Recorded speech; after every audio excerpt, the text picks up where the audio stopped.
So admittedly, I do not read any YA on a regular.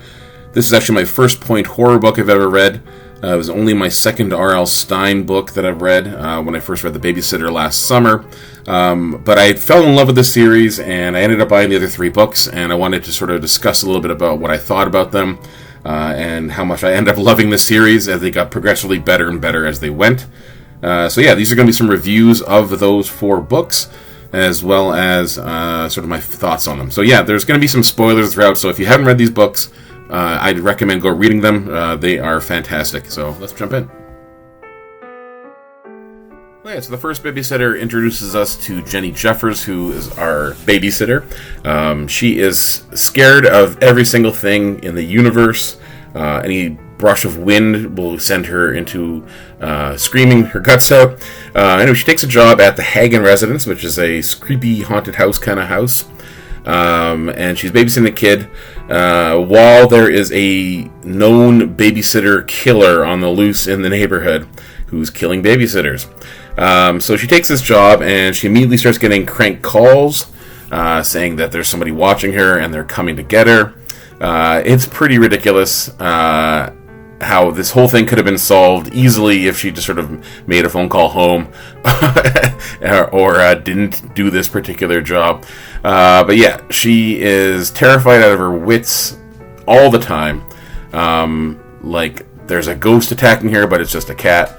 There is her boyfriend Chuck, who's like knocking on the glass, and that startles her.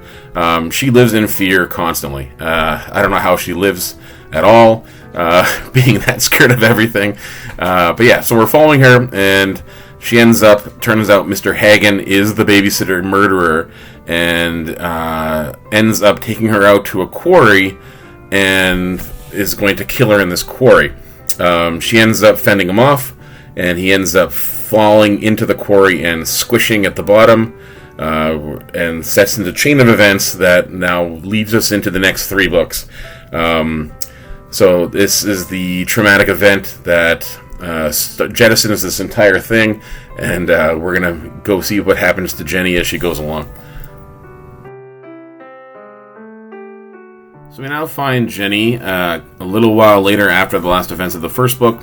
She's now in counseling to deal with her fears of what she's encountered. She's still scared of everything and is just breaking down constantly. On top of that, she smartly got a new babysitting job. Babysitting this creepy kid who keeps like tarantulas around his house. Totally not right. She also got rid of Chuck, who is a super creep in this book.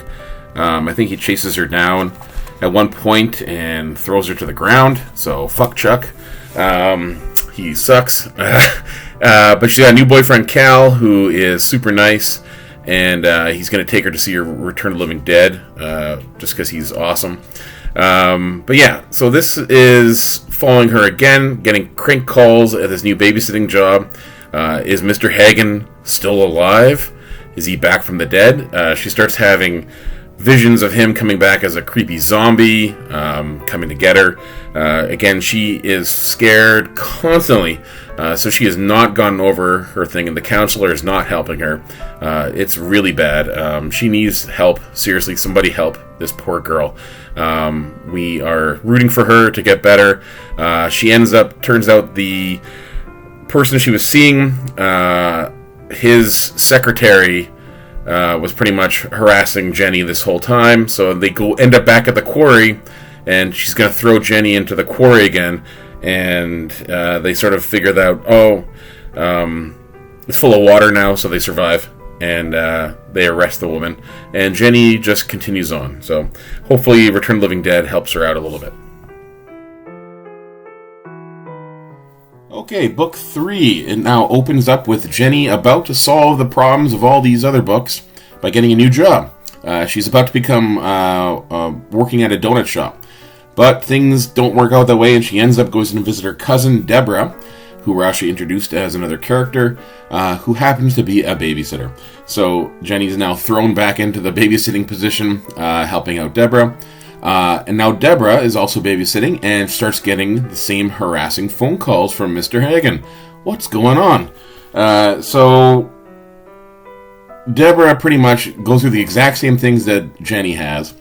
Jenny is still screaming at every event that happens, assuming that babies are dead. The baby's not breathing, but meanwhile, the baby's just sleeping. So Jenny hasn't learned her lesson. Deborah is now learning to absorb the mania of Jenny. Deborah is now babysitting, getting these harassing calls from Mr. Hagen. The "hi babes, I'm back," and things just get worse and worse from there. Now the book itself gets amazing at the end. Again, spoilers. Jenny, turns out she's snapped and she has become Mr. Hagen.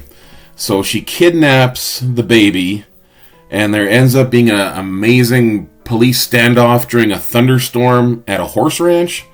And Jenny gets gets thrown from the horse during a thunder crack, but they have a police shootout scene that makes you think that Jenny just got shot by the cops. This is a fantastic ending, and Jenny ends up getting the help she needs, whatever that means. And Cal came to visit, and he gets to meet Deborah for like 5 seconds. So book 4 opens up with Jenny finally getting the help that she needs. And the help that she needs turns out to be beating the living crap out of a Mr. Hagen doll, screaming at it that he's dead, and beating it with a baseball bat till it explodes. So it is a fantastic opener. With that, made me laugh really hard at that. So Jenny's now moved on in her life. She's actually doing a lot better, and I'm very proud of her. But one thing happens is she ends up getting new neighbors, and she decides she's going to get babysitting again. So I don't know why she does this. She just took it on. Now she's babysitting again. So big twist on this entire series is it's no longer a Mr. Hagen PTSD scare tactics against Jenny. Jenny's now facing a supernatural threat from a haunted house next door, and there are multiple ghosts, and it is fantastic. There is things waking up in the middle of the night scaring her.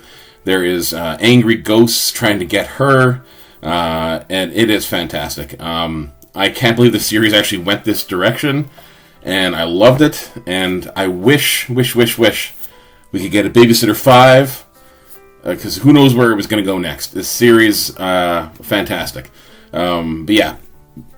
This fourth book, it's unlike in the others, and it is also very good. And Jenny Jeffers is a freaking hero. Great conclusion to this series.